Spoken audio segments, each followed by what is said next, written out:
Bismillahirrahmanirrahim. Assalamualaikum warahmatullahi wabarakatuh.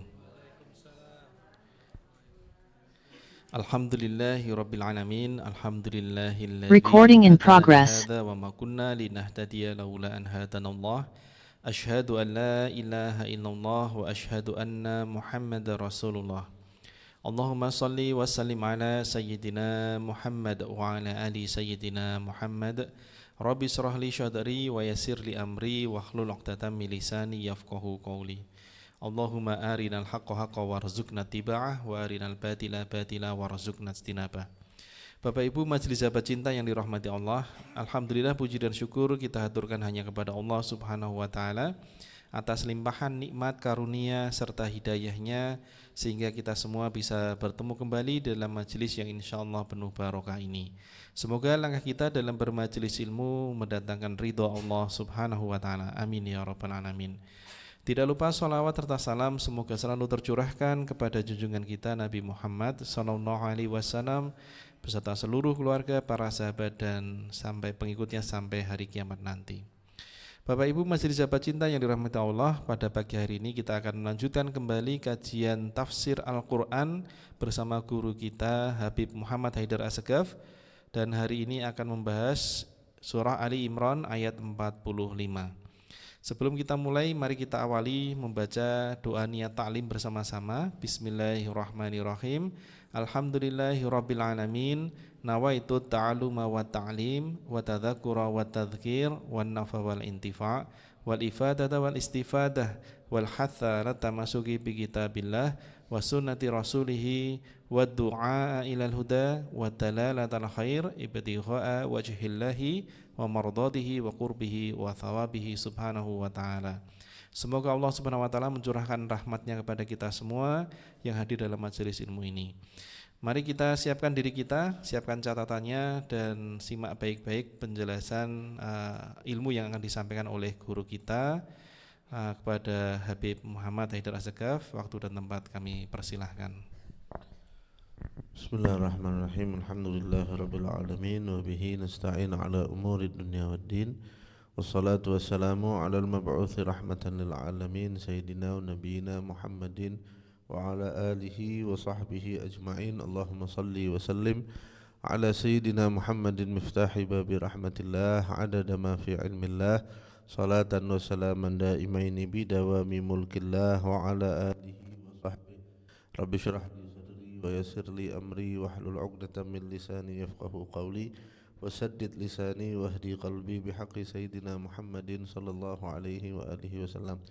Alhamdulillah, kita bersyukur pada Allah Subhanahu wa taala atas semua limpahan rahmat, nikmat karunia yang Allah terus berikan untuk kita semuanya sehingga kita bisa sama-sama kembali ketemu di tempat yang insyaallah selalu diberkahi oleh Allah Subhanahu wa taala ini. Kita berharap mudah-mudahan semua yang kita kerjakan ini diterima oleh Allah Subhanahu wa taala, dilipat gandakan ganjarannya dan insyaallah jadi sebab kita dapat ridha Allah Subhanahu wa taala dunia dan akhirat. Amin ya rabbal alamin.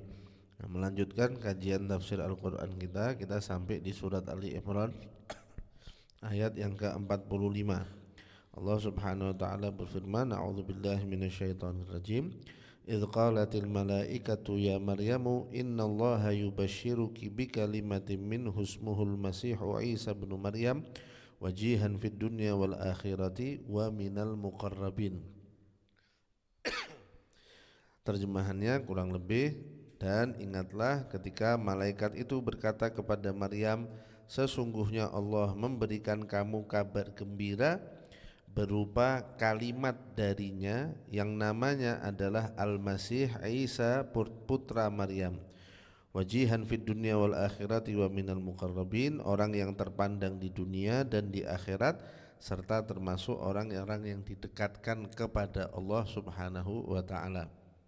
Okay. Kalau kita masih ingat pembahasan kita yang lalu, kita bilang malaikah itu adalah bentuk jamak, ya. Jadi kalau malaikah itu sebetulnya diartikan para malaikat. Jadi kalau kita mau mengartikan ayat itu secara letterlek, dan ingatlah ketika para malaikat berkata kepada Maryam. Cuma sebagaimana di ayat yang lalu kita katakan bahwa yang dimaksud malaikat yang menyampaikan kabar gembira itu kepada Siti Maryam itu adalah malaikat Jibril, ya. Karena nanti ada juga di surat Maryam dan di beberapa surat lain ketika Allah menceritakan mengenai Siti Maryam ini, Allah katakan kami kirimkan kepada dia, kepada Maryam itu ruh kami, yang dimaksud adalah malaikat Jibril alaihissalam. Nah, kenapa malaikat Jibril yang satu itu kok digambarkan dengan malaikat yang bentuknya jamak? Sebagian ulama mengatakan sebagai bentuk pengagungan kepada malaikat Jibril. Satu tapi bobotnya seperti banyak malaikat, ya, menunjukkan gimana tingginya kedudukan malaikat Jibril dibandingkan para malaikat yang lain. Kemudian apa yang disampaikan malaikat Jibril kepada Siti Maryam? Kata malaikat Jibril, wahai Maryam, sesungguhnya Allah memberi kabar gembira bagi kamu. Nah, kabar gembira di dalam bahasa Arab itu namanya bisyarah. Bisyarah itu artinya kabar gembira. Yubashiru itu artinya memberi kabar gembira. Kabarnya namanya al-bisyarah. Apa al-bisyarah itu? Al-bisyarah itu adalah informasi yang menimbulkan kegembiraan atau kebahagiaan. Nah, bisyarah itu juga satu akar kata dengan kulit. Kulit itu bahasa Arabnya basyarah. Manusia di dalam bahasa Arab, salah satu bahasa Arabnya manusia itu adalah basyar. Kita kalau sering sebut Nabi Muhammad itu basyarun lakal basyar, manusia yang enggak kayak manusia. Berarti manusia bahasa Arabnya basyar. Kulit bahasa Arabnya basyarah. Kenapa nih? Karena manusia terdiri dari kulit, ya, atau tertutup dengan kulit. Kalau gitu apa hubungannya bisyarah, kabar gembira, dengan basyarah, kulit? Katanya para ulama bahasa, karena orang kalau diberi kabar gembira itu kelihatan di wajahnya. Jadi kulit wajahnya itu berubah menjadi ceria dan lain sebagainya, ya. Itu diantara maknanya bisyarah, kabar gembira. Nah, diberi kabar gembira dengan apa? Bikalimatin minhu, dengan kalimat. Apa yang dimaksud kalimat itu? Yang dimaksud kalimat itu adalah ucapan kun, ya. Allah katakan ada di ayat lanjutannya, Allah kalau menghendaki sesuatu, Allah tinggal mengucapkan kun fayakun, jadi maka terjadi apa yang diinginkan oleh Allah itu. Nah, Nabi Isa kenapa disebut dengan kalimat dari Allah? Karena gini, orang itu sebetulnya semua yang terjadi di alam raya ini itu kan terjadi dengan kun fayakunnya Allah sebetulnya semua kan. Nah, kita ini yang lahir dari ayah dan ibu ini kan juga sebetulnya terlahir dari kun fayakun juga. Karena kalau orang tua kita melakukan hubungan suami istri tapi Allah enggak kehendaki jadi anak, lahir enggak kita? Enggak, ya. Nah, ketika Allah menghendaki dari hubungan suami istri itu terjadi anak, dengan kata lain Allah mengatakan kun, jadilah anak dari hubungan suami istri itu, maka lahir. Kita, berarti kita ini sebetulnya juga berasal dari ucapan kun itu. Tapi enggak ada orang nyebut kita kalimat dari Allah kan. Nah, yang disebut kalimat dari Allah itu cuma Nabiullah Isa alaihi salam. Kenapa? Karena Nabi Isa proses kelahirannya enggak melalui proses kelahiran yang normal. Enggak ada terjadi hubungan suami istri baru kemudian Siti Maryam hamil, enggak. Tapi Allah langsung mengatakan kun, jadi kehamilan di perutnya Siti Maryam, maka terjadi kehamilan itu. Sehingga kedekatan Nabi Isa atau kedekatan proses kelahiran Nabi Isa dengan ucapan kunnya Allah Subhanahu wa taala itu sangat dekat, sangat erat sekali, sehingga Nabi Isa digelari dengan kalimat dari Allah. Kenapa kita enggak? Karena kita lahir lewat proses yang normal, meskipun di situ juga ada campur kun fayakunnya Allah Subhanahu wa taala juga, ya. Kemudian kita juga harus memaknai kata minhu di situ. Apa kalimat bikalimatin minhu? Kalimat dari Allah. Yang dimaksud kalimat dari Allah itu bukan ada bagian dari Allah yang kemudian masuk ke Nabi Isa. Enggak, kalau kayak gitu kita jadi kayak orang Nasrani nanti. Orang Nasrani itu meyakini bahwa Yesus itu atau Nabi Isa itu bagian dari Allah Subhanahu wa taala. Tapi kita tidak meyakini itu. Dan itu memang keyakinan yang enggak benar ya, keyakinan yang batil. Kita mengatakan bikalimatin minhu itu artinya adalah dengan kalimat yang datang dari Allah. Artinya kalimat itu adalah ucapan dari Allah Subhanahu wa taala. Kunnya Allah Subhanahu wa taala itu. Bukan ada bagian dari Allah yang kemudian masuk menjelma di dalam diri Nabi Isa alaihis salam. Sebagian ulama juga mengatakan bikalimatin minhu itu artinya sejak awal proses kehamilan Siti Maryam semuanya kaitannya dengan ucapan kunnya Allah tadi. Kalau kita kan masih ada melalui hubungan suami istri. Kalau Nabi Isa kan enggak ya. Jadi sejak awal proses kehamilannya Siti Maryam dari awalnya itu semuanya langsung dari kalimat kunnya Allah Subhanahu wa taala. Terus Siti Maryam langsung diberi informasi oleh Allah Subhanahu wa taala bahwa kalimat yang dimaksud itu adalah anak. Karena kalau cuman saya malaikat Jibril disuruh oleh Allah untuk kasih kabar gembira kamu dengan kalimat yang datang dari Allah. Apa tuh kalimat yang datang dari Allah? Langsung ditambahi informasinya bahwa yang dimaksud adalah kamu akan mendapatkan seorang putra. Makanya tambahan informasinya dari Allah, ismuhu al-masihu Isa bin Maryam. Yang namanya, nama si kalimat itu, karena kalimatnya sebetulnya maknanya adalah anak tadi ya. Karena si kalimat itu namanya, kabar gembira yang kami mau berikan kepada kamu itu adalah seorang anak yang namanya adalah Al-Masih Isa putra Maryam. Oke. Sekarang pembahasan yang pertama, Al-Masih. Apa artinya Al-Masih itu? Ulama paling tidak beda dua pendapat dulu. Pendapat yang pertama mengatakan Al-Masih itu bukan dari bahasa Arab, tapi dari bahasa Ibrani yang artinya raja.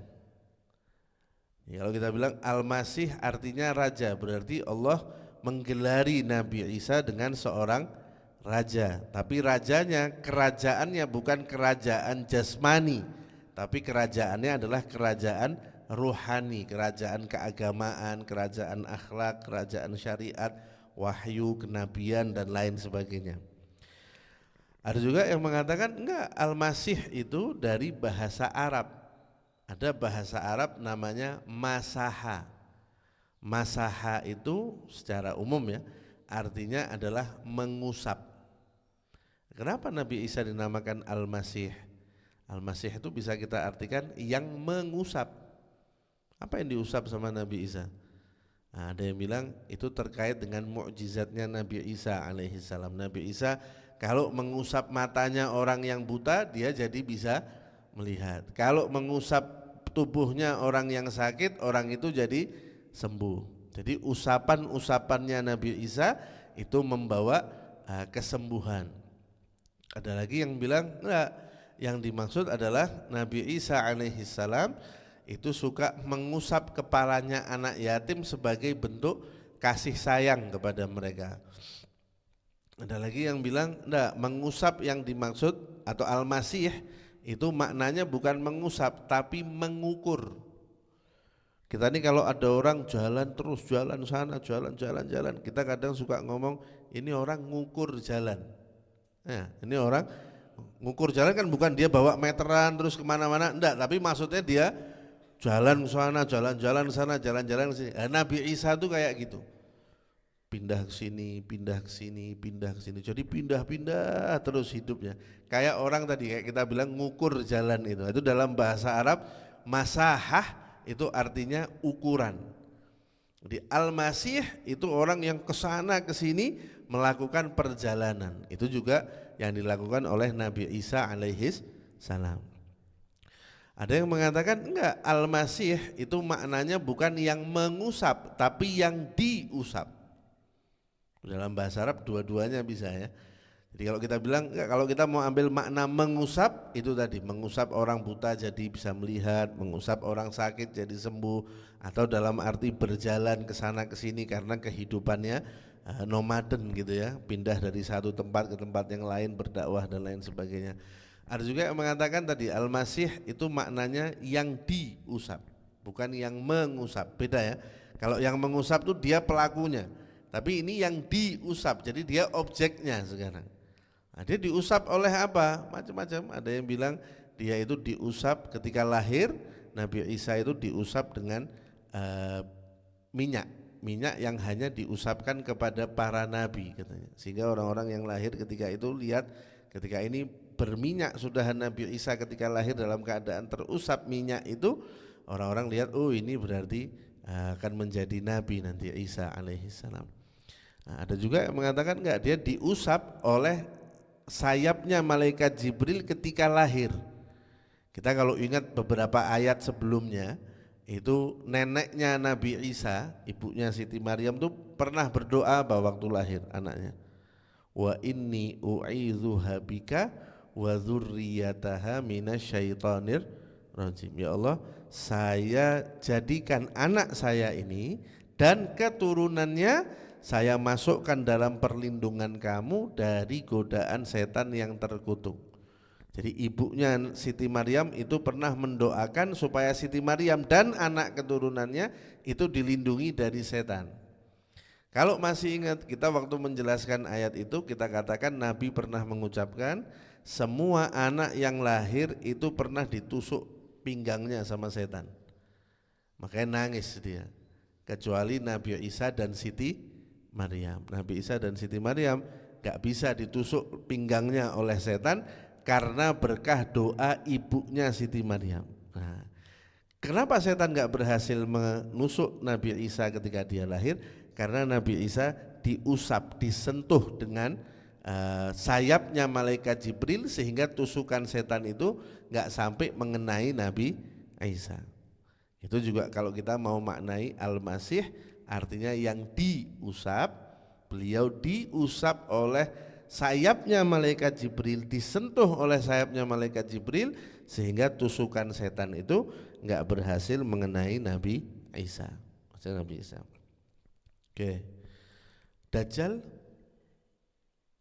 Kalau Dajjal apa? Kita sering kenal gelarnya Dajjal apa? Al-Masih Ad-Dajjal. Ya, Al-Masih Dajjal. Ini kok sama antara Nabi Isa dengan Dajjal, tapi beda maknanya ya. Kalau Dajjal Al-Masih itu maknanya yang matanya buta satu. Jadi matanya ini karena buta satu seakan-akan seperti diusap, kayak dihapus, jadi enggak ada. Gitu ya. Atau dalam arti tadi Dajjal itu kan juga nanti safari dakwah dia, sana ke sini, ke Jogja, kemana. Nah, itu kan berarti dia juga berpindah dari satu tempat ke tempat yang lain, makanya namanya masih sama juga. Tapi samanya dalam arti dia berpindah dari satu tempat ke tempat yang lain ya. Itu diantara makna masih ya. Jadi kita udah tahu sekarang kenapa Nabi Isa dapat gelar Al-Masih, apa maknanya dan lain sebagainya. Nah, kemudian sama Allah lanjutkan, namanya Al-Masih Isa putra Maryam. Oke. Berarti Siti Maryam dapat informasi bahwa anak yang akan dia lahirkan itu anak laki-laki satu. Dan yang kedua, Siti Maryam dapat informasi bahwa anak ini enggak ada bapaknya. Dari mana taunya? Karena biasanya orang itu fulan bin bapaknya kan. Tapi Nabi Isa dari awal Allah kasih kabar gembira, Allah langsung katakan Isa putranya Maryam. Oh, Nabi Siti Maryam langsung, waduh ini berarti tidak ada ayahnya ini. Ya, karena dinisbatkan kepada Siti Maryam. Enggak ada ayahnya itu pilihannya dua. Satu seperti Nabi Isa karena terjadi sebagai mukjizat, dua karena lahir dari perzinaan, naudzubillah. Anak yang lahir dari zina secara fikih itu nasabnya bersambung kepada ibunya, bukan kepada laki-laki yang menghamili ibunya tadi. Nah, makanya ketika Siti Maryam lahir, Nabi Isa lahir, dibawa pulang oleh Siti Maryam, tuduhan yang dituduhkan kepada Siti Maryam adalah berzina kamu ini, kamu nggak punya suami tapi kok punya anak. Nah, makanya informasi yang berikutnya bahwa anak ini yang akan dikandung oleh Siti Maryam, dia nggak punya ayah. Makanya Isa putra Maryam. Semua ayat Quran kalau kita lihat yang nyebut Nabi Isa, rata-rata bahkan boleh kita bilang semuanya itu selalu menggandengkan nama Nabi Isa dengan namanya Siti Maryam. Isa bin Maryam, Isa bin Maryam, Isa bin Maryam. Kenapa? Yang pertama alasannya karena kelahiran Nabi Isa yang tanpa ayah itu merupakan mukjizat. Jadi disebut terus sama Allah untuk mengingatkan kita gimana ajaibnya kelahiran Nabi Isa alaihis salam.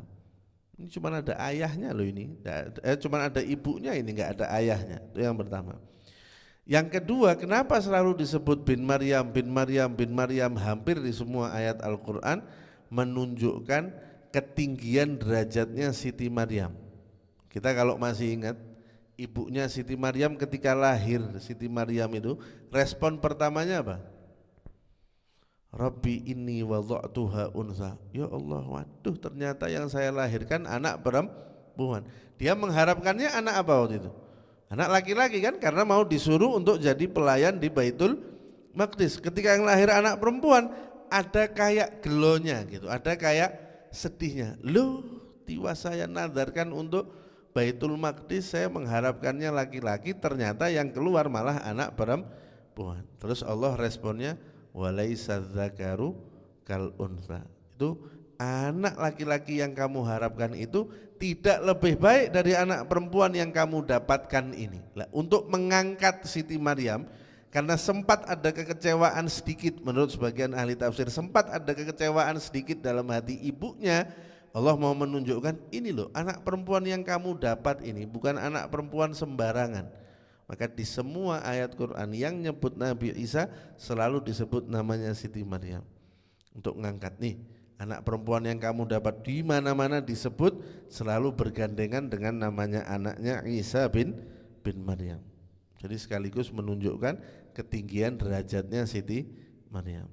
Alasan yang ketiga, kenapa setiap kali menyebut Nabi Isa selalu ditambahi bin Maryam, untuk menegaskan kepada kita bahwa seajaib-ajaibnya kelahiran Nabi Isa, dia bukan Tuhan.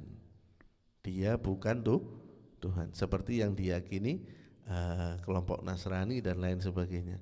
Karena kalau Tuhan itu sifatnya apa? Lam yalid walam yulad, tidak melahirkan dan tidak dilahirkan. Nabi Isa dilahirkan atau enggak? Dilahirkan, berarti bukan Tuhan dia. Nah, selalu disebut nama orang tuanya, mengingatkan kita bahwa memang ajaib loh kelahirannya Isa ini ya. Dia hanya ada ibunya, gak ada ayahnya, gak melalui proses yang normal dalam melahirkan. Tapi bagaimanapun ini bukan Tuhan ini. Sehebat-hebatnya ini bukan Tuhan. Dia tetap orang yang dilahirkan, sedangkan Tuhan gak akan dilahirkan oleh siapapun ya. Lam yalid walam yulad. Itu sekaligus ada nilai akidahnya berarti di situ ya, menjaga keyakinan kita bahwa Nabi Isa itu tetap adalah seorang hamba Allah. Makanya dalam ayat yang lain ketika Allah mau menjawab keyakinannya orang-orang ahlul kitab yang mengatakan, tuh lihat Isa tuh, itu anak Tuhan tuh dia. Kata Allah Subhanahu wa taala, lah Nabi Adam, Isa ada ibunya enggak? Nabi Isa ada ibunya? Nabi Adam ada ayahnya enggak? Enggak ada ayahnya, enggak ada ibunya. Kok enggak ada yang menuhankan Nabi Adam? Kata Allah kayak gitu di dalam Al-Qur'an itu, inna masala Isa indallahi kamatsali Adam khalaqahu min turabin tsumma qala lahu kun. Sungguhnya Isa di sisi Allah itu seperti Adam, bahkan Adam dalam tanda kutip lebih hebat penciptaannya daripada Nabi Isa. Nabi Isa masih ada ibunya, lah Nabi Adam ayah enggak punya, ibu enggak ada orang jadiin Nabi Adam sebagai Tuhan. Nah, ya harusnya juga hal yang sama diperlakukan kepada Nabi Isa. meskipun kelahirannya itu ajaib, penuh dengan mukjizat dan lain sebagainya, tapi tetap pada akhirnya dia hanya manusia, bukan seorang Tuhan, ya. Ketika Siti Maryam dapat informasi bahwa anaknya bernama Isa bin Maryam, berarti nggak ada ayahnya, kita katakan tadi. Bisa jadi Siti Maryam kemudian berpikir, waduh, apakah saya ini berzina nanti? Saya mau dapat anak dari hasil zina atau gimana? Apa nasibnya anak saya kalau dia nggak punya ayah? Langsung sama Allah Subhanahu wa taala dilanjutkan, wajihan fid dunya wal akhirati wa minal muqarrabin. Tuh, anak yang kamu dapat itu tapi bukan anak sembarangan ya. Wajihan fid dunya. Dia itu adalah orang yang mulia di dunia, wal akhirah, dan juga mulia di akhirat. Wajih itu artinya mulia bisa, dermawan bisa, dan lain sebagainya. Memang dalam bahasa Arab biasa menggunakan wajah itu sebagai simbol kemuliaan. Wajih sama wajah, hurufnya sama atau enggak? Sama-sama wau, jim sama ha. Wajah sama wajih. Itu sebetulnya ya walaupun tidak sama persis, tapi ada mirip-miripnya di dalam bahasa kita. Kita kalau mengatakan orang yang terdepan atau terkenal, kita biasa gunakan kata terkemuka. Terkemuka. Kenapa? Karena muka adanya di depan, ya. Wajah juga adanya di depan. Jadi orang yang terdepan, yang mulia, yang unggulan, itu bahasa Arabnya wajih.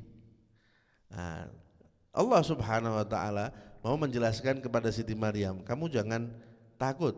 Anak yang saya mau kasih ke kamu ini bukan anak sembarangan, dia wajihan fit dunya. Dia adalah orang yang mulia di dunia. Kenapa? Dia bakal jadi nabi kan? Bakal jadi nabi, dia bakal punya pengikut, dan dia akan dicintai oleh para pengikutnya sebab dia bisa menyembuhkan yang sakit, menyehatkan yang buta, dan lain sebagainya. Sehingga orang memuliakan dia sebab mukjizat-mukjizat istimewa yang dia miliki. Tapi enggak cuma di dunia aja dia mulianya, wal akhirah, dia juga akan mulia nanti ada di akhirat. Kenapa? Karena dia nabinya Allah Subhanahu wa taala, nanti akan memberikan syafaat juga sebagaimana para nabi yang lain dan lain sebagainya, ya. Jadi kalau kita lihat, padahal Nabi Isa itu ya dakwahnya kan nggak mulus-mulus banget kan ya. Ada orang-orang yang mau menyakiti Nabi Isa, bahkan ya mau disalib dan lain sebagainya meskipun diselamatkan oleh Allah. Tapi artinya kan ada tantangan di dalam dakwahnya. Nggak kemudian karena beliau itu orang terkemuka di dunia dan terkemuka di akhirat, lantas kemudian semua orang suka sama beliau, nggak ada yang benci, nggak ada yang memusuhi, enggak. Tetap ada yang benci, tetap ada yang memusuhi, tapi itu semua nggak ada hubungannya sama kedudukan kita di sisi Allah Subhanahu wa taala. Nabi Muhammad ada yang benci atau enggak? Ada nggak yang nggak suka sama Nabi Muhammad? Ada yang nggak suka sama Nabi. Tapi apakah itu menjadikan kemuliaan Nabi Muhammad di sisi Allah itu berkurang? Enggak, karena nggak ada hubungannya ya.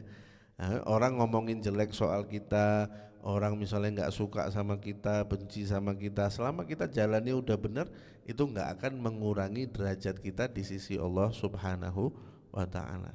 Makanya Allah di dalam Al-Qur'an bilangnya inna akramakum indallahi atqakum. Indallah, sesungguhnya yang paling mulia di antara kamu di sisi Allah. Karena di sisi manusia bisa aja enggak mulia kita. Kita akhlaknya baik, ibadahnya bagus, tapi orang mandang remeh kita, bisa jadi. Kita ibadahnya bagus, akhlaknya bagus, sopan, jujur, tapi dipandang sebelah mata sama orang, mungkin. Kita akhlaknya bagus, baik, tapi orang kalau ngomong sama kita tetap aja ngomongnya buruk soal kita, mungkin.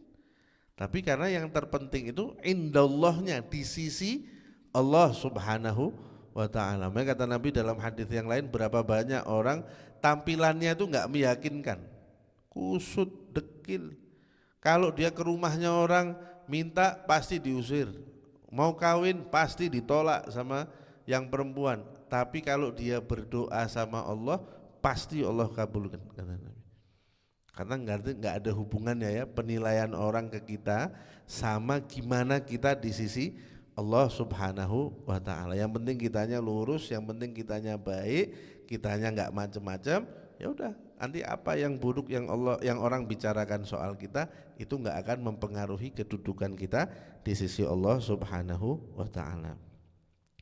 Wajihan fid dunya wal akhirah. Dialah seorang yang mulia di dunia dan di akhirat, wa minal muqarrabin, dan termasuk orang yang didekatkan kepada Allah. Ya kalau kita pikir-pikir, lah kan udah wajihan fil akhirah kan? Wajihan fid dunya wal akhirah, ini orang mulia di dunia dan mulia di akhirat. Ngapain pakai ditambah muqarrabin? Apa ada orang mulia di akhirat tapi tidak termasuk muqarrabin? Ada. Ya, jadi nanti ketika orang itu di surga, surga ini kan macam-macam tingkatannya ya. Semua orang masuk surga mulia semua. Kata Nabi, enggak ada orang masuk surga enggak mulia. Semua orang yang masuk surga mulia. Semua orang yang masuk surga istimewa. Semua orang yang masuk surga baik. Tapi di dalam surga sendiri ada tingkatan-tingkatannya.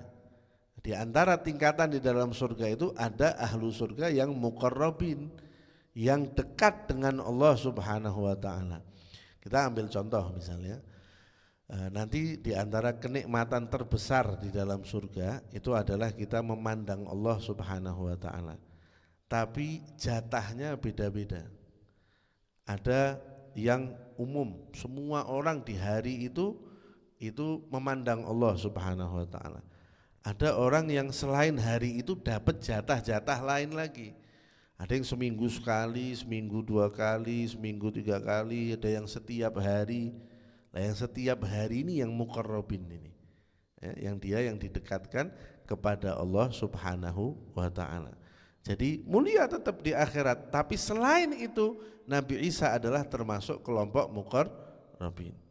Kita lihat di surat Al-Waqiah ketika Allah Subhanahu wa taala itu menyebutkan mengenai orang-orang yang masuk surga itu ya. Kata Allah Subhanahu wa taala kan terbagi 3. Ada as-sabiqun ulaikal, itu dia tuh. Itu penghuni surga bukan? Penghuni surga ya.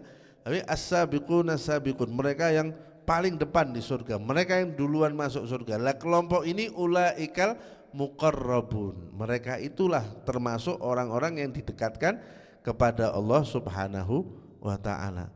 Tapi kelompok kedua, ketiga yang disebutkan juga masuk surga juga, tapi derajatnya ada di bawah itu, ada di bawah itu. Makanya di dalam hadis Nabi SAW kan bilang, kamu masuk surga itu dengan rahmat Allah. Kan kita sering dengar itu ya. Kata Nabi, enggak ada orang masuk surga dengan amalnya, semua orang tuh masuk surga dengan rahmat Allah. Betul, masuknya itu dengan rahmat dari Allah. Tapi tingkat berapa surganya itu berdasarkan apa? Amal. Ya. Jadi masuklah, dalam riwayat yang lain, masuklah ke dalam surga dengan rahmatku, kata Allah, dan bagi-bagilah surga itu sesuai amal kalian. Jadi nggak bisa juga kita, tak apa-apa saya insya Allah kalau dirahmati Allah masuk surga saya. Ya, tapi nanti paling bawah surganya. Ya mending daripada masuk neraka. Cuma ya eman-eman juga. Nanti kalau kita lihat teman kita, ternyata dia di atas lebih enak surganya. Bisa kita sebetulnya ke sana kalau waktu hidup di dunia banyak beramal. Jadi masuknya ke dalam surga pakai rahmat dari Allah. Tapi bagi-bagi derajat surga itu sesuai dengan kadar amalnya. Nah, ada orang-orang yang muqarrabin tadi seperti yang kita bacakan dari surat Al-Waqiah itu. Nah, termasuk di antara muqarrabin itu adalah Nabi Isa alaihi salam ini ya, orang yang didekatkan kepada Allah Subhanahu wa taala. Enggak berhenti sampai di situ. Allah Subhanahu wa taala kemudian masih menyebutkan kelebihan yang dimiliki Nabi Isa. Kata Allah, wa yukallimun nasa fil mahdi wa kahla wa minas salihin.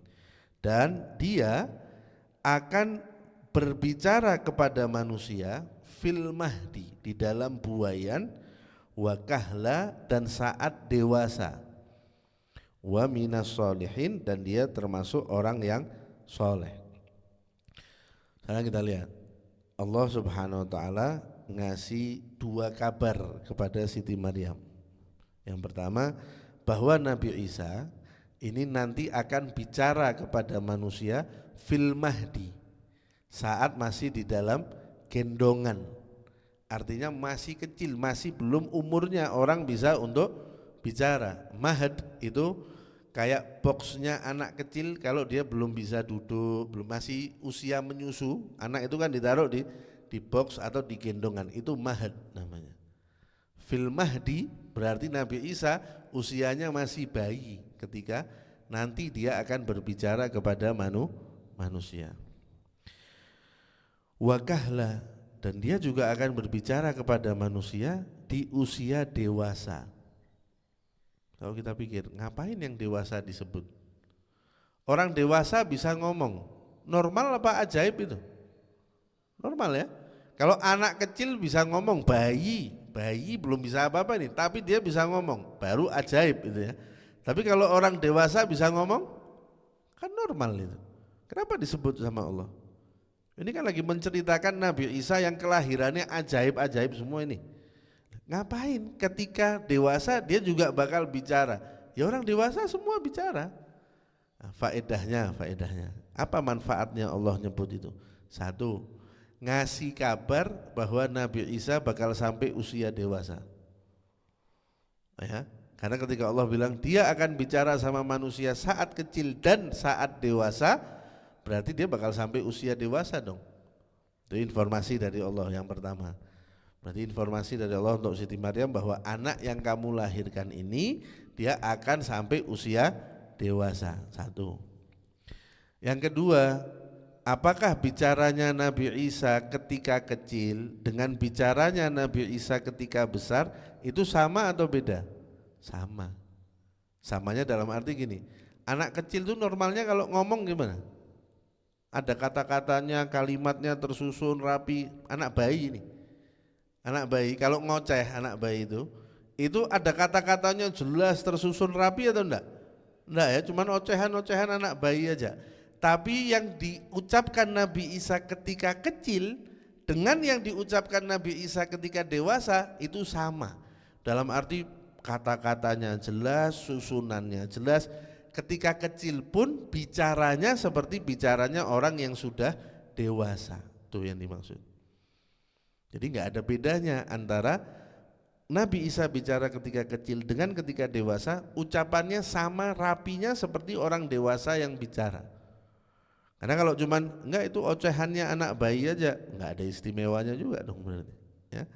Nah, itu diantara faedahnya juga.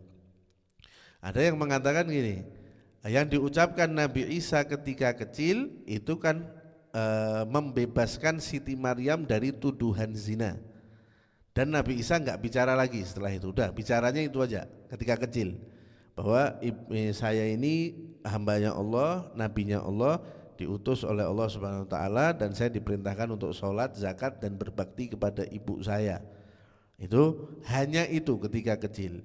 Nah, yang diucapkan ketika dewasa adalah Nabi Isa alaihi salam berdakwah kepada Allah Subhanahu wa taala untuk mengajak orang bertauhid, menyembah Allah, menjalankan Injil dan lain sebagainya.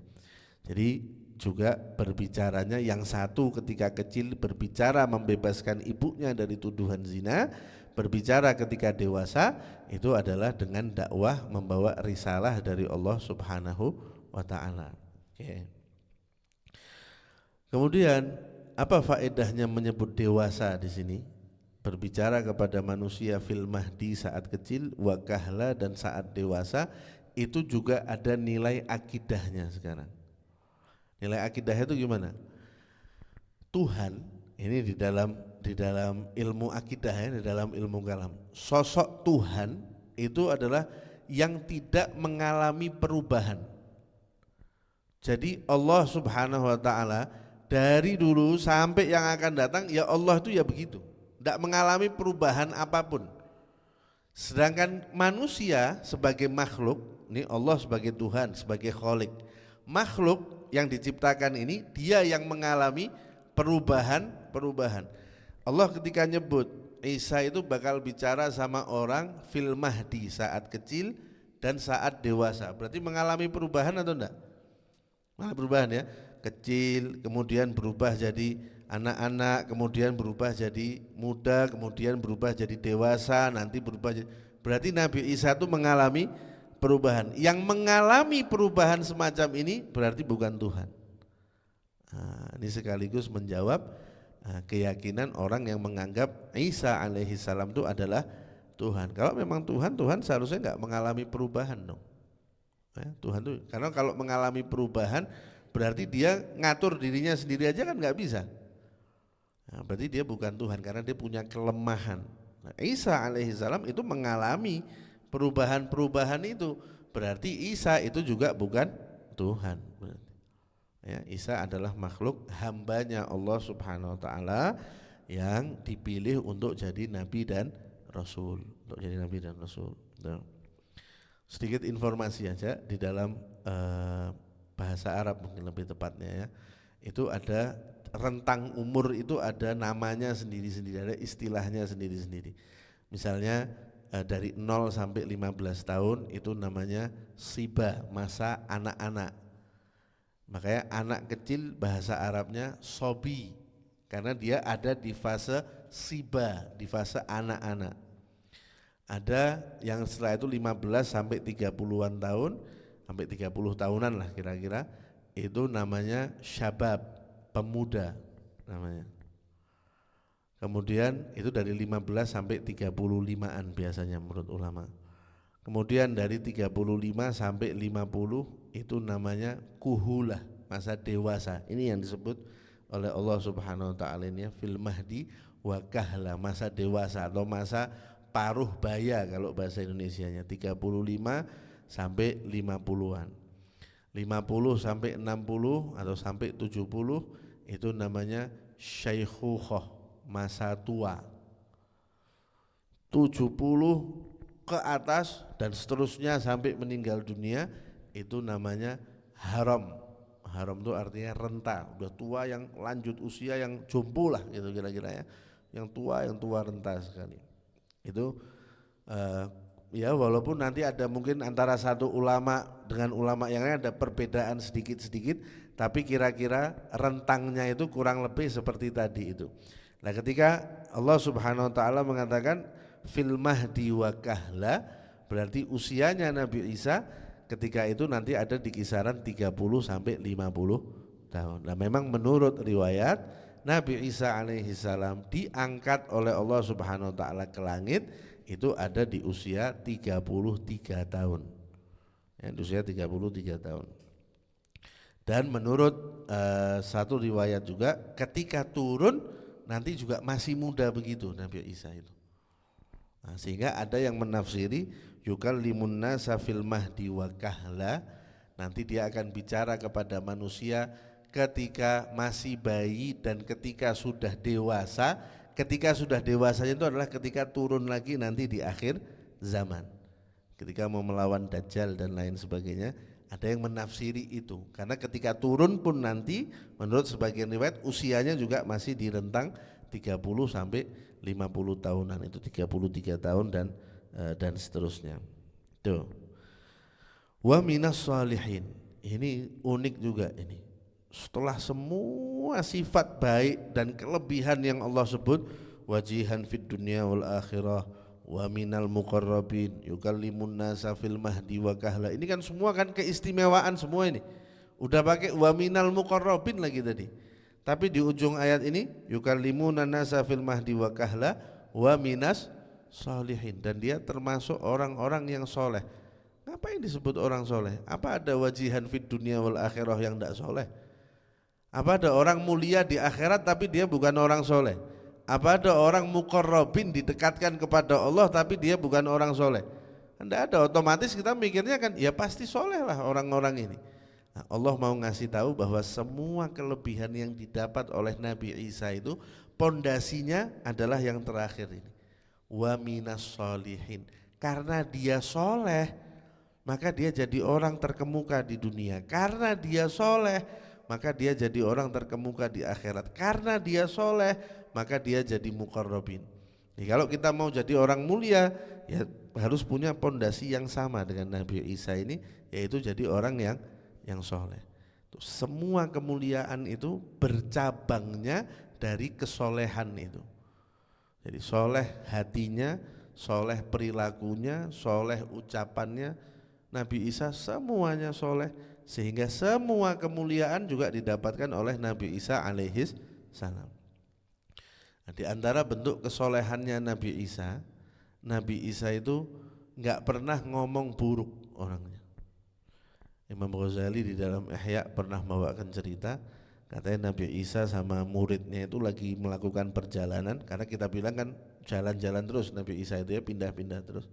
Ketika dalam satu perjalanan lihat ada bangkai anjing, terus kata murid-muridnya, aduh jijik banget ini ada bangkai anjing nih. Tapi kata Nabi Isa, putih banget giginya ya. Katanya muridnya, Nabi Isa kok ya sempet-sempetnya loh muji bangkai anjing. Ini anjingnya bahkan hidup aja enggak loh, sudah jadi baik. Kamu kok sempet-sempetnya muji bangkai anjing itu? Kata Nabi Isa, semua orang mengeluarkan apa yang dia punya. Nah saya ini enggak punya, kosakata buruk itu enggak punya saya. Keburukan itu enggak punya, hati ini isinya bersih semua. Sehingga karena hatinya bersih, otomatis yang keluar dari lisannya juga bersih. Makanya hati itu seperti ini, seperti gelas nih. Gelas ini kalau isinya air, terus saya tumpahkan, yang tumpah air. Tapi kalau gelasnya isinya kopi, saya tumpahkan, berarti yang tumpah apa? Kopi. Tergantung isinya kan. Nah, hati kita itu gitu. Kalau hatinya bersih, lisannya yang keluar juga bersih. Hatinya kotor, dari lisannya yang keluar juga kata-kata kotor. Nabi Isa itu bersih karena dia minas solihin, ini orang yang soleh hatinya juga dia. Nggak ada tuh, nggak sempet nyimpen dendam sama orang, sangka buruk sama orang, benci sama orang, dengki sama orang, bersih ini hatinya. Sehingga yang keluar dari mulutnya juga sesuatu yang bersih. Makanya sampai suruh ngomong kotor aja nggak bisa itu kasarannya. Karena kata Nabi Isa tadi ya, semua orang itu mengeluarkan apa yang dia punya, Tuh. Nah, kalau kita mau mendapatkan kemuliaan itu ya bisa, caranya dengan menjadi orang yang soleh seperti yang dilakukan oleh Nabi Isa alaihis salam. Nah, ketika Siti Maryam mendapatkan kabar itu, ini kabar yang biasa-biasa aja atau kabar yang mengagetkan ini? Mengagetkan ini, tahu-tahu didatangi malaikat. Malaikatnya dalam ayat di surat yang lain, malaikat Jibrilnya menyerupai laki-laki.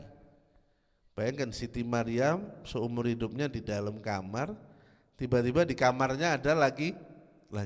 Kaget enggak kira-kira? Kaget. Takut enggak? Takut. Plus dapat kabar mau punya anak. Ini kabar yang juga mengejutkan ini ya. Makanya responnya Siti Maryam di ayat yang berikutnya, qalat, Maryam berkata, Rabbi anna yakunu li waladun walam yamsasni bashar. Ya Allah, wahai Tuhanku, gimana saya bisa punya anak padahal saya enggak pernah disentuh oleh manusia manapun. Maksudnya enggak pernah disentuh itu enggak pernah melakukan hubungan suami istri. Kok bisa punya anak? Karena Siti Maryam mikirnya normalnya proses orang punya anak itu melakukan hubungan suami istri, hamil, kemudian baru punya anak. Loh, saya ini kan nggak pernah disentuh laki-laki, gimana saya kok bisa punya anak, kata dia. Qala, kemudian Allah melalui malaikat Jibril yang diutus tadi mengatakan, kadzalikillahu yakhluqu ma yasha. Begitulah Allah yang menciptakan apa saja yang Dia kehendaki. Ya. Ada sebagian ulama bilang kita ini harus punya akidah ini, harus punya keyakinan kadzalika ini gitu. Karena Nabi Zakaria itu ketika di ayat yang lalu kita bahas Nabi Zakaria kepingin punya anak, minta sama Allah Subhanahu wa taala. Kemudian Nabi Zakaria dikasih kabar kamu akan dapat anak namanya Yahya, anak yang mulia dan lain sebagainya. Pertanyaannya Nabi Zakaria kan gini juga, ya Allah, gimana kok saya bisa punya anak padahal saya sudah tua, istri saya juga sudah tua. Jawabannya Allah, kadzalika. Ya wis gitu. Allah kalau mau jadi. Nah, ini Siti Maryam juga pertanyaannya kan sama. Ya Allah, gimana caranya saya bisa punya anak? Wong saya itu nggak pernah melakukan hubungan suami istri. Katanya Allah, kadzaliki, ya wis gitu. Allah kalau mau jadi. Innallaha kadzaliki Allahu yakhluqu ma yasha. Allah itu menciptakan apa yang Dia kehendaki. Kita katakan waktu membahas Nabi Zakaria, waktu membahas Siti Maryam dapat makanan padahal pintu kamarnya dikunci dan lain sebagainya, kita bilang Allah Subhanahu wa taala itu memang menetapkan hukum sebab akibat. Tapi Allah tidak diatur oleh sebab akibat. Allah yang mengatur sebab akibat. Tapi Allahnya tidak terikat dengan sebab akibat. Kalau Allah mau, Allah bisa melakukan apa aja, enggak melalui hukum sebab akibat. Ya, kita kasih contoh kemarin diantaranya Nabi Ibrahim. Kita ini kalau sebab kita memasukkan tangan ke api, akibatnya tangan kita terbakar kan gitu. Tapi Allah, kalau Allah mau tuh Nabi Ibrahim masuk ke dalam api, tapi Nabi Ibrahim terbakar enggak? Enggak. Allah mengatur sebab akibat, tapi Allah tidak diatur oleh sebab akibat. Itu sebagian orang bilang itu namanya akidah kadzalika ini tadi. Kalau Allah mau, ya wis gitu. Kalau Allah mau jadi pasti. Ya. Kadzalikillahu yakhluqu ma yasha. Begitulah Allah Subhanahu wa taala menciptakan apa yang Dia kehendaki. Kalau kita sempat ingat ketika Allah menjawab Nabi Zakaria, Allah itu mengatakannya bukan kadzalika yakhluqu, tapi kadzalika yaf'alu. Begitulah Allah melakukan apa yang Dia kehendaki. Di Siti Maryam begitulah Allah menciptakan apa yang Dia kehendaki. Kenapa berbeda? Karena ketika kelahiran Nabi Yahya itu prosesnya melalui proses yang normal. Yang enggak normal atau yang ajaib itu cuma kondisinya Nabi Zakaria dengan kondisi istrinya, itu aja. Tapi kelahirannya tetap melalui proses yang normal, ada ayahnya, ada ibunya, melalui proses hubungan suami istri, kemudian lahirlah Nabi Yahya. Tapi kalau Nabi Isa ini kan proses kelahirannya itu juga sudah ajaib. Maka itu seperti ketika Allah menciptakan Nabi Adam.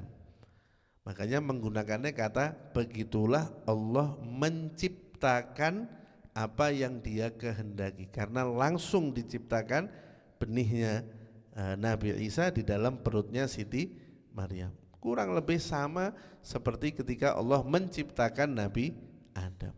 Makanya penggunaan katanya juga menggunakan kadzaliki Allahu yakhluqu ma yasha. Ditegaskan lagi oleh Allah, idza qadha amran fa innama yaqulu lahu kun fayakun. Kalau Allah itu sudah menghendaki untuk melakukan sesuatu, kalau Allah itu sudah menetapkan suatu perkara, fa innama, yang dilakukan itu cuma, itu pakai ada cumanya itu, menunjukkan betapa mudahnya itu ya. Yang dilakukan Allah itu cuma mengucapkan kun fayakun. Jadi maka terjadi itu. Nah, tapi yang harus kita pahami gini, bukan berarti setiap kali Allah mau menciptakan sesuatu atau mau melakukan sesuatu, Allah kemudian mengatakan kun. Lu enggak gitu. Itu kita ya. Ucapan kun yang dimaksud di dalam ayat-ayat semacam ini itu hanya sekedar simbol aja, menggambarkan gimana mudahnya dan cepatnya terwujud apa yang dikehendaki oleh Allah Subhanahu wa ta'ala. Coba kalau kita cuma ngomong jadi, itu ngambil berapa menit itu? Nah, 10 detik aja enggak sampai mungkin ya. Kita misalnya setiap kali lapar umpamanya, terus kepengin apa umpamanya nasi kebuli umpamanya gitu ya. Jadi tiba-tiba ada nasi kebulinya di depan kita. Itu ngomong jadi itu mungkin 2 detik aja mungkin itu.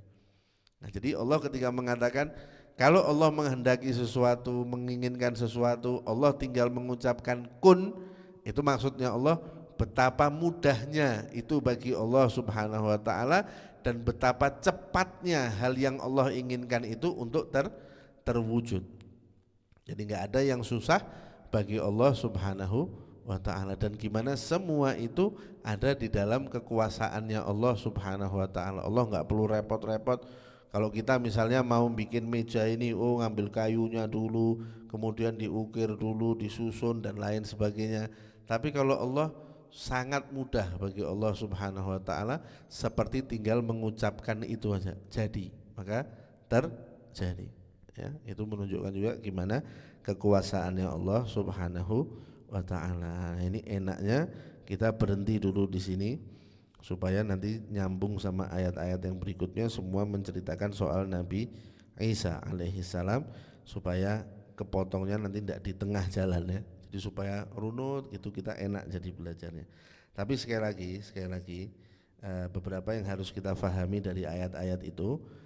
Yang paling penting adalah kandungan akidahnya tadi ya. Gimana kita dari ayat itu aja kita sudah bisa memahami bahwa seajaib-ajaibnya Nabi Isa tetap dia itu bukan Tuhan. Dalil yang paling mudah Recording in karena progress. satu, dia dilahirkan, dan yang kedua dia mengalami fase-fase perubahan di dalam hidupnya, sedangkan itu adalah sesuatu yang gak mungkin ada pada diri Tuhan. Gak ada. Tuhan itu ya ajak begitu dari dulu sampai kapanpun, dan dia itu tidak dilahirkan. Karena Tuhan itu salah satu sifatnya, Tuhan atau Allah Subhanahu wa ta'ala itu enggak butuh pada siapapun. Tapi kalau orang itu dilahirkan berarti dia butuh enggak? Butuh orang tua kan seenggaknya dia. Nah, berarti bukan Tuhan berarti ya. Kalau dia mengalami perubahan berarti ada hal yang dia enggak bisa tolak di dalam kehidupannya dia. Kita bisa enggak menolak tua? Mau sebetulnya kalau bisa ya, cuman kan enggak bisa kita. Dulu putih semua, sekarang jenggotnya mulai ada ubannya, rambutnya mulai ada ubannya. Ini tanpa bermaksud menyinggung Mas Sigit loh ini ya. Kebetulan pas nengok sana kok kebetulan lihat jenggotnya Mas Sigit, jadi akhirnya mau enggak mau jadi contoh ini. Dulu kan hitam, tanya sama istrinya coba itu. Dulu kan hitam itu jenggotnya. Tapi ya sudah mudah, ketika waktunya putih ya akhirnya putih, disemir hitam. Kalau semirnya habis putih lagi. Kita enggak ada hal-hal yang kita enggak bisa menolak itu ya. Nah, itu menunjukkan kita punya kelemahan berarti. Karena punya kelemahan berarti bukan Tuhan. Sama seperti Nabi Isa. Apa Nabi Isa bayi terus? Kan enggak. Dia enggak bisa menolak ketika umurnya bertambah menjadi dewasa. Dan pada akhirnya ketika nanti Nabi Isa turun di akhir zaman memerangi Dajjal dan lain sebagainya, dia juga akan meninggal dunia pada akhirnya Nabi Isa itu. Ya, kalau kita lihat di dalam beberapa catatan para ulama, itu di makam Nabi SAW itu kan ada Rasulullah, Sayyidina Abu Bakar sama Sayyidina Umar. Itu masih ada satu space lagi di situ, masih ada satu tempat lagi yang nanti akan dijadikan kuburannya Nabi Isa alaihissalam. Ketika Nabi Isa turun, selesai bunuh Dajjal, beres semuanya, Nabi Isa pergi haji, kemudian ziarah ke makam Nabi Muhammad. Ini Nabi Muhammad yang menceritakannya, dia akan berziarah ke tempat saya, memberikan salam dan lain sebagainya, tinggal di situ sampai akhirnya meninggal dunia di sana, dikubur ada bersanding dengan Nabi SAW. Tuhan pakai meninggal masa? Berarti bukan. Itu hal yang juga nggak bisa ditolak ya. Kita kalau bisa menolak kematian juga mau, kita mungkin hidup gini terus lucu-lucu gini terus ya, tapi kan tidak bisa. Nah, itu menunjukkan kita punya kelemahan, berarti kita bukan Tuhan. Sedangkan kalau Tuhan dia tidak punya kelemahan sama sekali. Lah itu nilai akidahnya. Kita mungkin melihat ini hanya sekedar Allah cerita Siti Maryam aja ya, kesannya kayak Allah cerita nih Siti Maryam didatengin malaikat nih, terus malaikatnya ngasih info kamu bakal punya anak namanya Isa. Terus nanti dia bakal begini. Padahal ada kandungan akidah besar di dalam ayat itu ya. Nah, insya Allah nanti kita lanjutkan lagi di kesempatan yang berikutnya membahas mengenai Nabi Isa alaihissalam. Monggo saya kembalikan kepada Mas Sigit. Baik, jazakumullah khairan Habib atas ilmu yang disampaikan.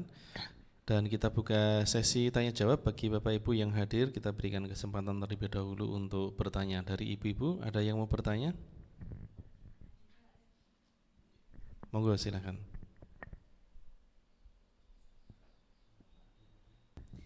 Assalamualaikum Ustadz.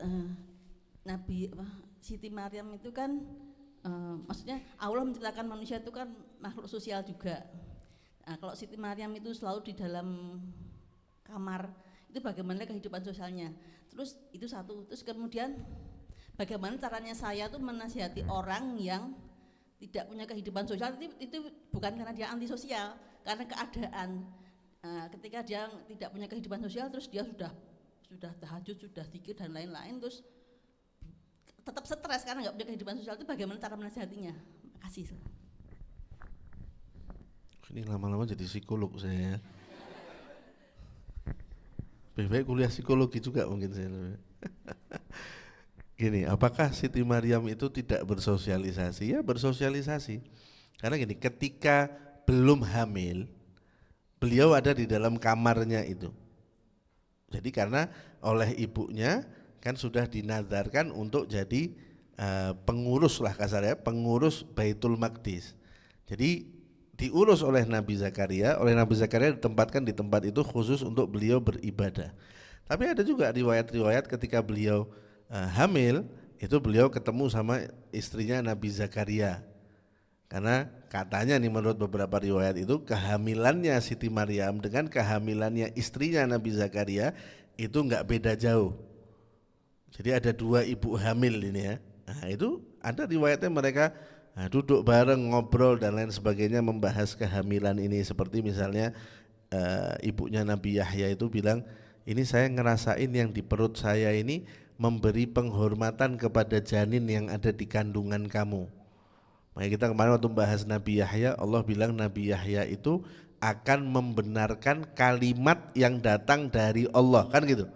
Kita tafsiri yang dimaksud Nabi Yahya itu orang pertama yang nanti beriman kepada Nabi Isa. Jadi ada aja sosialisasinya, walaupun mungkin nggak seperti kita gitu ya. Kita misalnya jalan-jalan dan lain sebagainya, mungkin enggak juga. Tapi beliau bersosialisasi. Belum lagi ketika pulang, nanti ketika melahirkan kan kita mungkin ada di ayat yang di surat yang lain cerita kelahirannya Siti Maryam itu, beliau kan mengasingkan diri sampai lahir, kemudian pulang ketemu sama orang-orang kampungnya. Orang-orang kampungnya, Maryam kamu kok gini padahal kamu itu terkenal orang baik, anaknya orang baik. Jadi interaksi itu walaupun mungkin tidak banyak dan tidak terekam di dalam riwayat, tapi interaksi itu ada. Jadi bukan sama sekali nol, nggak ada sosialisasinya sama sekali. Ada walaupun mungkin yang sampai kepada kita interaksi itu minim, itu aja. Jadi kalau apakah tidak bersosialisasi sama sekali? Ya bersosialisasi, kadarnya seperti apa? Itu yang kita tidak sampai informasi yang lengkap kepada kita bagaimana bersosialisasinya Siti Maryam itu.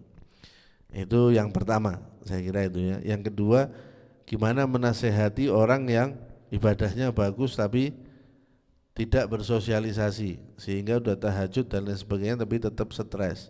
Ya diajak bersosialisasi. Tapi ya terus.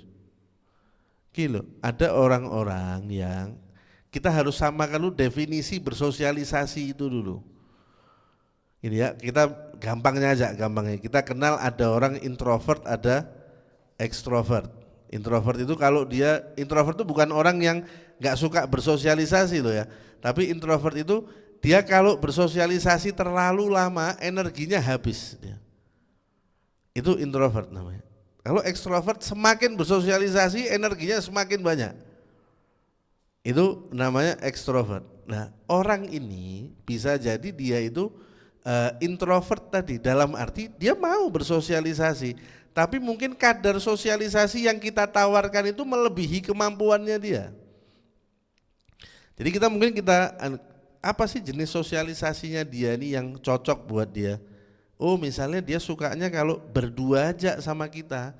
Jadi sosialisasinya sama kita, ngobrol sama kita berdua, bertiga deh sama teman kita, temennya dia satu lagi. Enggak apa-apa, enggak ada masalah. Jadi enggak mesti bersosialisasi itu misalnya, yuk kamu saya ajak pengajian tafsir yuk, ketemu orang segini banyak, pulang tambah stres bisa-bisa Bu. Nah, jadi kita harus ukur dulu, ini apa sih sosialisasi yang pas nih buat dia nih, supaya paling enggak dia itu ketemu aja dulu sama orang. Siapa? Kita misalnya. Kita aja dulu deketin dia, jadi temennya dia ngobrol, temennya dia curhat, dengerin dia dan lain sebagainya. Dan memberi nasihat itu itu enggak cuma pintar bicara kita, tapi kita juga harus bisa mendengarkan juga. Melihat Nabi SAW, Nabi itu kan kerjaannya dakwah, tapi apa Nabi itu ngomong terus? Nah, ada masanya Nabi itu diam. Diamnya itu mendengarkan orang lain bicara. Nah, itu kadang itu kemampuan yang kita nggak punya tuh.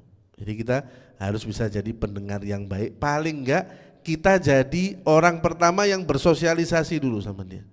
Sampai dia tertarik sama kita, sampai dia nyaman sama kita. Nanti lama-lama kan kita bisa semakin mengenal dia, lama-lama semakin bisa memberikan nasihat yang pas untuk dia. Tapi jangan tadi itu ya, jangan kita memaknai bersosialisasinya itu kita ajak ketemu orang yang banyak. Mungkin dia memang tidak nyaman dengan hal itu. Mungkin karena ada orang-orang yang nggak nyaman dia berkumpul di pengajian yang besar.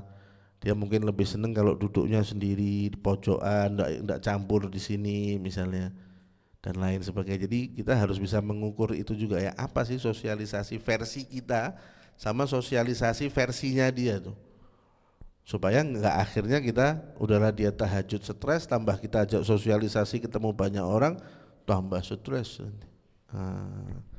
Wallahu a'lam, mungkin saya kira begitulah. Kalau kita bisa mengukur itu, insya Allah akan ketemu caranya yang pas, insya Allah ya. Baik, terima kasih atas penjelasannya Habib. Ada lagi ibu yang mau bertanya?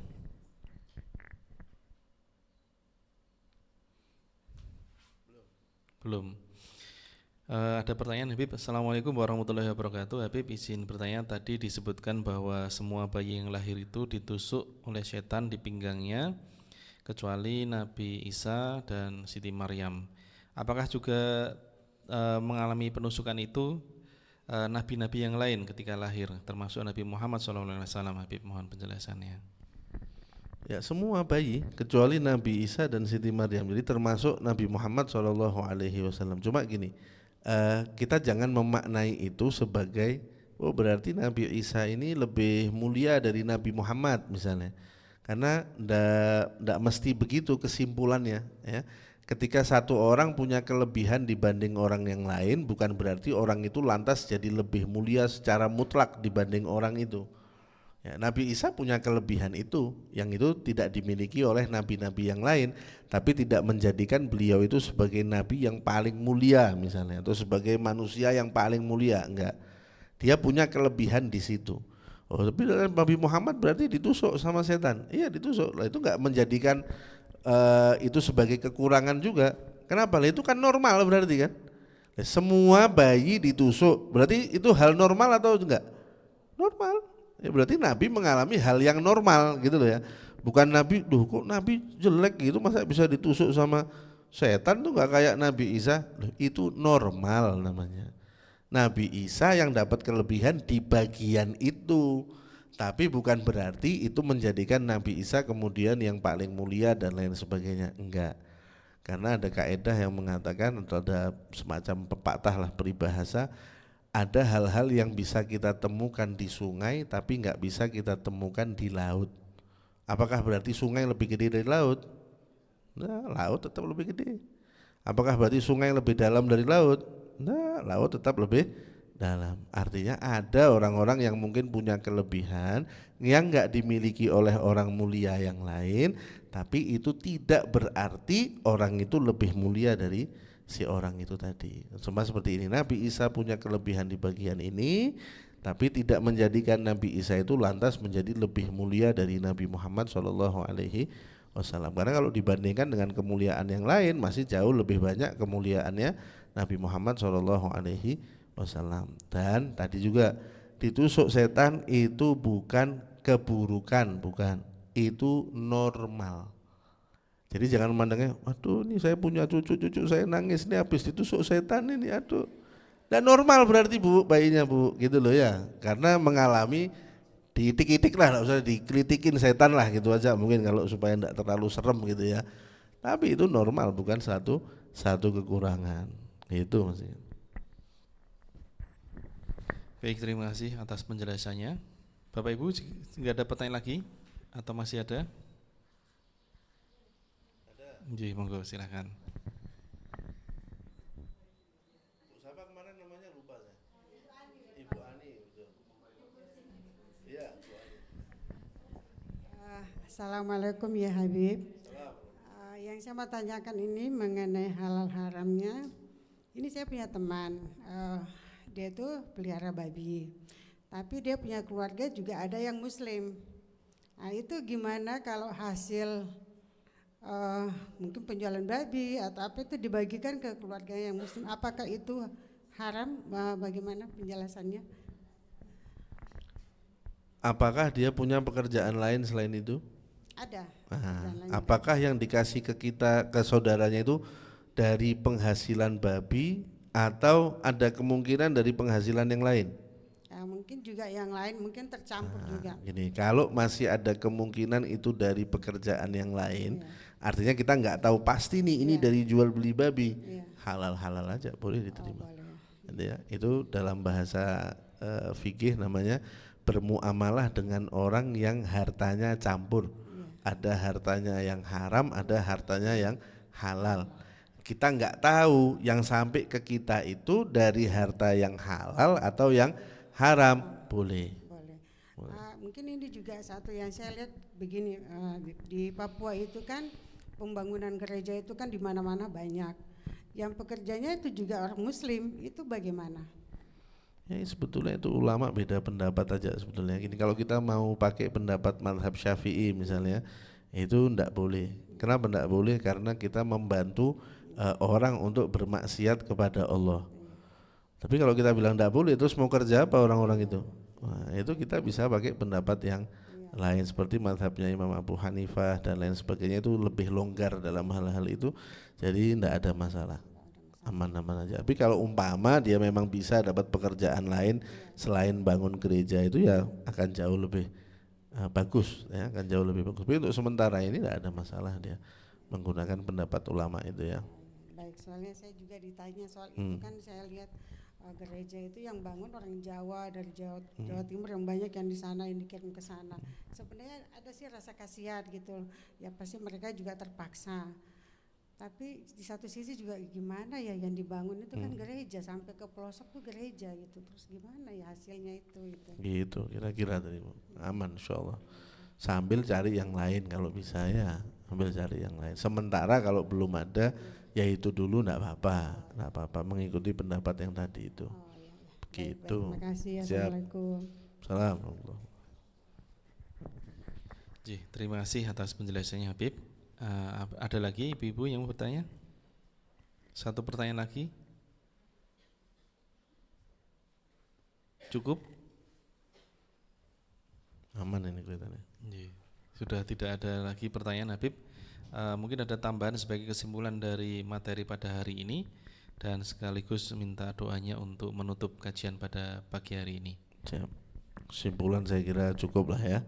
Dari yang kita jelaskan tadi ya intinya nilai-nilai akidah tadi jangan sampai kita lupakan. Kemudian gimana Allah itu menggarisbawahi bahwa semua kemuliaan yang didapatkan Nabi Isa itu adalah karena kesolehannya, sehingga itu berarti kesolehan punya nilai yang sangat besar di mata Allah Subhanahu wa ta'ala. Kita harus mulai pupuk itu juga di dalam diri kita dan di dalam diri keluarga kita insyaallah.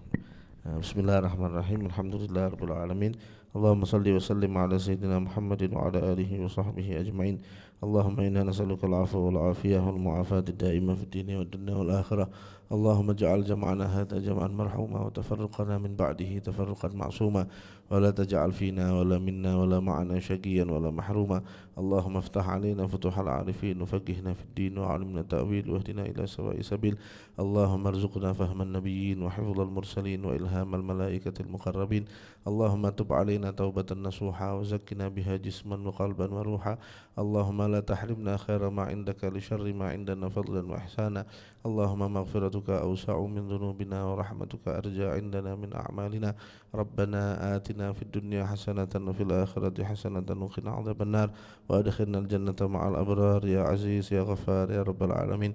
Wa sallallahu ala sayyidina Muhammadin wa ala alihi wa sahbihi wasallam. Alhamdulillahi rabbil alamin.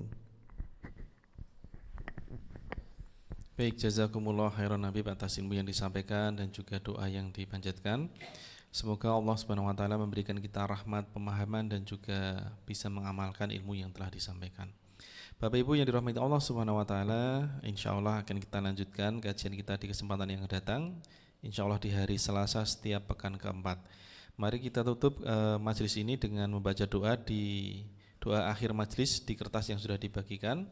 Bismillahirrahmanirrahim. Rabbana anfa'na bima 'allamtana, Rabbi 'allimna alladhi yanfa'una, Rabbi faqihna wa faqih ahlana wa qarabatin lana fi dinina ma'a ahlil qudri untha wa dhakar, Rabbi waffiqna wa waffiqhum lima tartadi qawlan wa fi'lan karama warzuqil kulla halalan daiman wa akhilla atqiya'a ulama nahdha bil khairi wa nukfa kulla syar. Rabbana wa aslih lana kulla syu'un wa aqirra birridha minkal uyun waqdi anna rabbana kulla duyun qabla an ta'tiyana rusulul manun waghfir ustur anta akramu wa man satar wa salatullahi taghshal mustafa man ilal haqqi da'ana wal wafa bi kitabin fihi linnasi shifa wa alal alil kiramish syurafa wa ala sahbil musabihil muhurur. Allahumma hdina bihudaka waj'alna mimman yusari'u fi ridhaka wa la tuwallina waliyan siwaka wa la taj'alna mimman khalafal amraka wa asaka wa hasbunallahu wa ni'mal wakil wa la hawla wa la quwwata illa billahil aliyyil azim wa sallallahu ala sayyidina Muhammadin wa ala alihi wa sahbihi wa sallam walhamdulillahi rabbil alamin fi kulli lahdatin abada adada khalqihi wa ridha nafsihi wa zinata arshihi wa midada kalimatih. Ya Rabbana ta'arafna bi annana qtarafna wa annana asrafna ala ladha asrafna fatub alaina taubah taghsilu kulla haubah wastur lana al-awrati wa aminir rawati wafir li walidina rabbi wa mauludina wal ahli wal ikhwani wasairil khillani wa kulli dhi mahabbah au jiratin au sahbah wal muslimina ajma aminna rabbi yasma fadlan wajudan manna la bi iktisabi minna bil mustafa rasuli nahdha bi kulli suli salla wa salam rabbi alaihi addal habbi wa alihi was sahbi idadatas syuhbi walhamdulil ilahi fil bada'i wat tanahi subhana rabbika rabbil izzati amma yasifun wa salamun alal mursalin walhamdulillahi rabbil alamin fi kulli ladatin abada adada khalqihi wa ridha nafsihi wa zinata arshihi wa midada kalimatih. Demikian, mohon maaf atas segala kekurangan. Wassalamualaikum warahmatullahi wabarakatuh.